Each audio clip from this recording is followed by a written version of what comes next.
एक भी नेता नहीं कर सकता है बिहार में सिंगल नेता कि हम जीत के आ सकते हैं ठोक के, जैसे है ना तेजस्वी है जीत के आना है जहां से खड़ा होगा, यानी कि कोई इनके पास कोई बहुत बड़ा वोट बैंक है। हाँ, राजद का अगर बहुत साथ रहा तो यादव उनके साथ आएंगे, मुस्लिम आएंगे, लड़ाई में रहेंगे, लेकिन ये कहना कि वो जीत ही जाएंगे, अभी अभी थोड़ा मैंने पहले भी होगा, थोड़ा और समय आने जब कौन कैंडिडेट सामने से खड़ा होता है डिपेंड उस पर करेगा कि हाँ, चूंकि ये अध्यक्ष हैं तो इस बार तो उस सीट पर सबकी नजर रहे कि इस बार ये जीत के आते हैं कि नहीं, तो कौन कैंडिडेट वहां से खड़ा होता है इस पर डिपेंड करेगा। तो कांग्रेस की मिट्टी पलीद होनी है, इसलिए हमको उम्मीद है कि ये लोग साथ ही लड़ेगा राजद के और मजबूत सीट लेगा। अगर बढ़िया कैंडिडेट नहीं रहा एनडीए से तो राजेश जी फिर जीत के आएंगे। नमस्कार, आप देख रहे हैं न्यूज फोनेशन में हूं आपके साथ है नरोत्तम सिंह। बिहार में सितंबर अक्टूबर में विधानसभा के चुनाव होना है, लेकिन उससे पहले अब सभी पार्टियां चुनाव की तैयारियों में जुट गई है। विधानसभा जहां से जिन प्रत्याशियों को चुनाव लड़ना है वो अपने सीट पर जाकर तैयारी कर रहे हैं। हम भी प्रत्येक विधानसभा के वीडियो बनाते हैं, उस विधानसभा के समीकरण की चर्चा करते हैं। इसी क्रम में आज हम औरंगाबाद के कुटुंबा सुरक्षित विधानसभा सीट की चर्चा करेंगे, जहां से मौजूदा विधायक कांग्रेस पार्टी के जो नवनियुक्त प्रदेश अध्यक्ष राजेश राम वो वहां से 2015 से चुनाव जीत कर आ रहे हैं। हमारे साथ वरिष्ठ पत्रकार इंद्रभूषण कुमार हैं।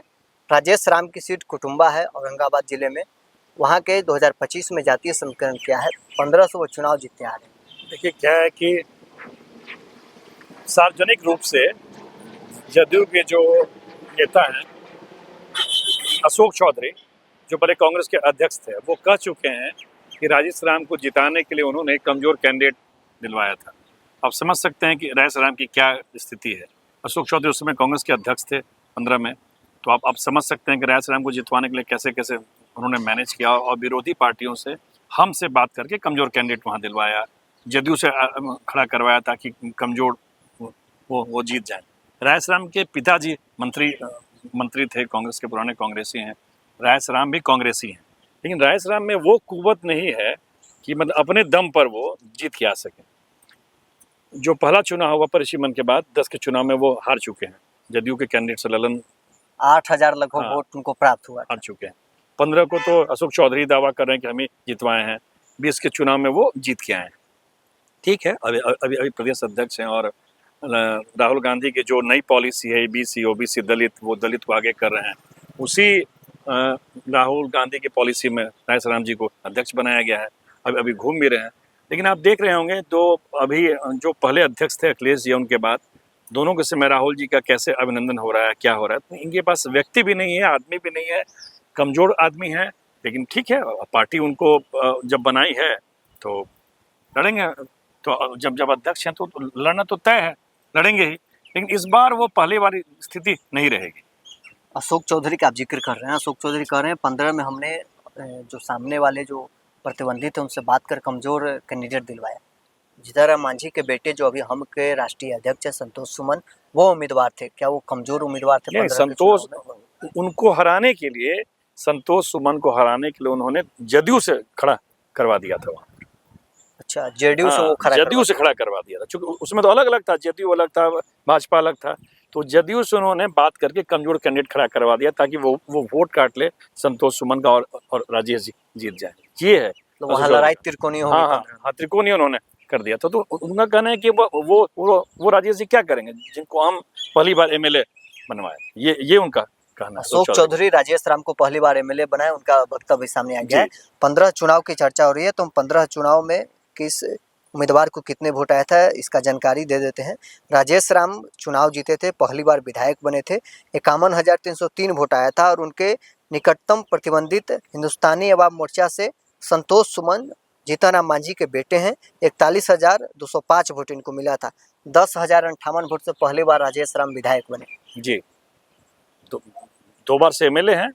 और आपको याद होगा जब से यहाँ कांग्रेस के प्रभारी आए भक्तचरण दास, तब से ये लगे हुए थे कि दलित कार्ड खेल के हम अध्यक्ष बने। भक्तचरण दास ने 2-3 बार का नाम भी भेजा, जब यहाँ मदन मोहन झा थे कार्यकारी अध्यक्ष, बाद में वो अध्यक्ष भी रहे।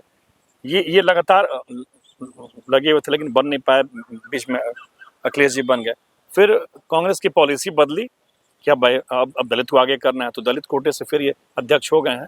लेकिन ऐसा नहीं कि ये अध्यक्ष हो गए हैं तो तेजस्वी यादव की तरह एकदम सीट इनका मतलब कंफर्म हो और ये जीती जाए, ऐसी कोई गारंटी नहीं है। कांग्रेस का भी एक भी नेता नहीं कर सकता है बिहार में सिंगल नेता कि हम जीत के आ सकते हैं ठोक के, जैसे है ना तेजस्वी है जीत के आना है जहाँ से खड़ा होगा, मजबूत कैंडिडेट है। माले के कैंडिडेट हैं, जीत के आएंगे। सहनी इस बार लग रहा है कि जीत के आएगा, लेकिन कांग्रेस का अध्यक्ष भी नहीं कर सकता है कि हम इस बार जीत ही जाएंगे। और कहीं अगर गठबंधन टूट गया तब तो और संकट मुश्किल हो जाएगा उनके तब लिए। तो समझिए तब तो और मुश्किल हो जाएगा। 2020 में वो फिर दोबारा चुनकर विधानसभा पहुंचते हैं। राजेश राम को 50,822 वोट मिलता है।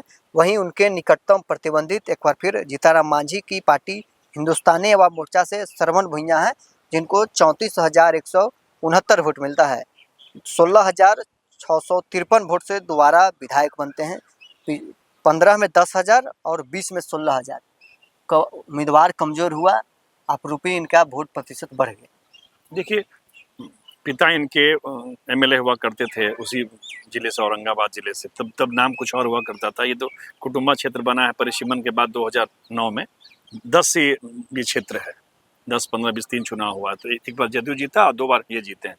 इनके पिताजी का ठीक ठाक था, कांग्रेस के ज़माने में मंत्री भी थे, बैकग्राउंड अच्छा है, कांग्रेसी हैं, और इस नाते और कभी उन्होंने कांग्रेस छोड़ा नहीं है। कांग्रेस की खराब स्थिति में भी ये कांग्रेस में रहे हैं, इसमें कोई दो मत नहीं है। लेकिन मैंने आप जो वो हॉट सीट बोल रहे हैं, वो मतलब ये हॉट सीट होता है कि आदमी जीत रहा हो, तो ऐसा कोई राजेश जी दावा नहीं कर सकते हैं कि हम जीत के ही आएंगे। अब डिपेंड करता है कि हम वो सीट पड़ता है कॉम्बिनेशन में हम के पास, हम किसको इस बार खड़ा करता है। कोई अगर मजबूत कैंडिडेट खड़ा हो जाए तो हो सकता है कि इस बार वो फंस जाए। कुटुंबा के जो समीकरण है वो भी एनडीए के लिए पूरी तरह से कह सकते हैं कि एनडीए के अनुरूप है। जी जी। जातीय समीकरण अपने दर्शकों के लिए बता दें कि दलित वहां पर 80,000 वोट है, दलित का सुरक्षित सीट है कुटुंबा। स्वर्ण जाति 55,000 की संख्या में है, लवकुश 20,000, यादव 15,000, वैश्विक की संख्या 10,000 वहाँ पर है, और मुसलमान की भी संख्या उस विधानसभा सीट पर करीब 10,000 की संख्या में है। जो जातीय समीकरण भी है वो सुरक्षित सीट है, उसके बावजूद एनडीए के लिए वो सीट है जो अनुकूल है। देखिए, दलित में भी क्या है ना कि ये रविदास समाज से हैं, जो पासवान समाज के हैं वो रविदास को वोट नहीं करते हैं, तो वो से जो दलित है उसमें भी 2-3 भाग है। मुसहर हैं वो उनको करेंगे, मांझी जी की पार्टी को पासवान करेंगे, चिराग पासवान को। केवल जो रविदास समुदाय है वही इनके पास है 80,000 में भी। वैसा नहीं कि कोई इनके पास कोई बहुत बड़ा वोट बैंक है। हाँ, राजद का अगर बहुत साथ रहा तो यादव उनके साथ आएंगे, मुस्लिम आएंगे, लड़ाई में रहेंगे। लेकिन ये कहना कि वो जीत ही जाएंगे, अभी थोड़ा मैंने पहले भी होगा, थोड़ा और समय आने जब कौन कैंडिडेट सामने से खड़ा होता है, डिपेंड उस पर करेगा कि हाँ, चूंकि ये अध्यक्ष हैं तो इस बार तो उस सीट पर सबकी नजर रहे कि इस बार ये जीत के आते हैं कि नहीं। तो कौन कैंडिडेट वहां से खड़ा होता है इस पर डिपेंड करेगा। कैंडिडेट की बात हो रही है, राजेश राम कांग्रेस उम्मीदवार होंगे, ये तो लगभग तय है। उनके निकटतम प्रतिद्वंदित में हम पार्टी की तरफ से एक बार फिर श्रवण भुइयां हो सकते हैं। पंकज पासवान की चर्चा है। पंकज पासवान अभी एलजेपीआर में है, उनकी पत्नी विधायक रह चुकी है और वो हम पार्टी के भी संपर्क में है। देखिए, अभी आपने कहा पंकज पासवान है, अगर वो खड़े हो गए तब तो दलित में 2 भाग हो जाएगा, और अगर हम से खड़े होंगे तो मुसहर भी नहीं देगा उनको, तो कहीं ना कहीं तो दलित में भी बंटवारा होगा। तब डिपेंड करेगा कि जो बाकी जातियां हैं कैसे इनको कोऑपरेट करती हैं। तो जो बाकी समीकरण है वो तो एनडीए के पक्ष में आ रहा है। अब उस समय क्या माहौल रहेगा, क्या परिस्थिति रहेगी, कितना इंटैक्ट रहेगा इंडिया और एनडीए, उस पर पूरा निर्भर करेगा कि क्या चुनाव का परिणाम होता है। राजेश राम के लिए एक और मुश्किल है कि सुरेश पासवान जो पूर्व मंत्री हैं वो भी दावेदारी ठोक रहे हैं कुटुंबा सीट पर। अभी वो मौजूदा समय में आरजेडी में है, लेकिन वो देखिए, वो कांग्रेस की सीटिंग सीट है और ये प्रदेश अध्यक्ष है, तो टिकट कटने का तो सवाल नहीं है। हाँ, अगर अब सुरेश पासवान इधर चले आए, एनडीए की तरफ आ जाए तो बात अलग है। राजद के तो वो सीट होने की संभावना एनडीए की साइड नहीं आए, अगर वो अकेले भी चुनावी मैदान में उतर जाते हैं तो राजेश राम के लिए मुश्किल तो बढ़ेगा ही। नहीं उतरेंगे। सुरेश पासवान जी निर्दलीय खड़ा नहीं होगा, जो हम उनको जानते हैं। या तो वो चाहेंगे कि सीट हमको मिल जाए, जो कि संभव नहीं है, सीटिंग सीट है, या फिर इधर आ जाए। अगर वो इधर आ जाते हैं और अगर लोजपा से खड़े हो जाते हैं तो लड़ाई कांटे की हो जाएगी। राजेश राम के लिए वो सीट मुश्किल है, जो जातीय समीकरण हो, जो सामाजिक समीकरण हो, चुनावी हाँ, समीकरण। डिपेंड करता है कि सामने कौन है कैंडिडेट, और कैंडिडेट इसी तरह से कमजोर रहेगा जो जैसे पिछला बार रहा, तब तो फिर इनके लिए आसानी रहेगा। अब कैंडिडेट कैसे तय करता है, कौन देता है एनडीए से, किस पार्टी से मिलता है, उस पर निर्भर करेगा, और उस समय की जो पॉलिटिकल परिस्थिति रहेगी तब बता पाएंगे कि ये माने ये इनके लिए कैसा रहेगा सीट। अगर अकेले चुनाव लड़ते हैं, 2010 में अकेले चुनाव लड़े, महज 8,000 लगभग उनको वोट प्राप्त हुआ। अकेले लड़ने पर तो माने हार ही जाएंगे। अगर कांग्रेस इस बार जो बिहार में जो पॉलिटिकल परिस्थिति है, अगर अकेले खड़ी होती है तो समझिए कि 2 अंकों में सीट नहीं आएगा, तो राजेश जी भी कहीं उसमें आ सकते हैं। इसलिए अकेले लड़ने पर तो कांग्रेस की मिट्टी पलीद होनी है। इसलिए हमको उम्मीद है कि ये लोग साथ ही लड़ेगा राजद के, और मजबूत सीट लेगा। अगर बढ़िया कैंडिडेट नहीं रहा एनडीए से तो राजेश जी फिर जीत के आएंगे। अगर मजबूत कैंडिडेट एनडीए की तरफ से मिल जाए तो राजेश राम चुनाव वहां से हार सकते हैं। वहाँ हार भी सकते हैं।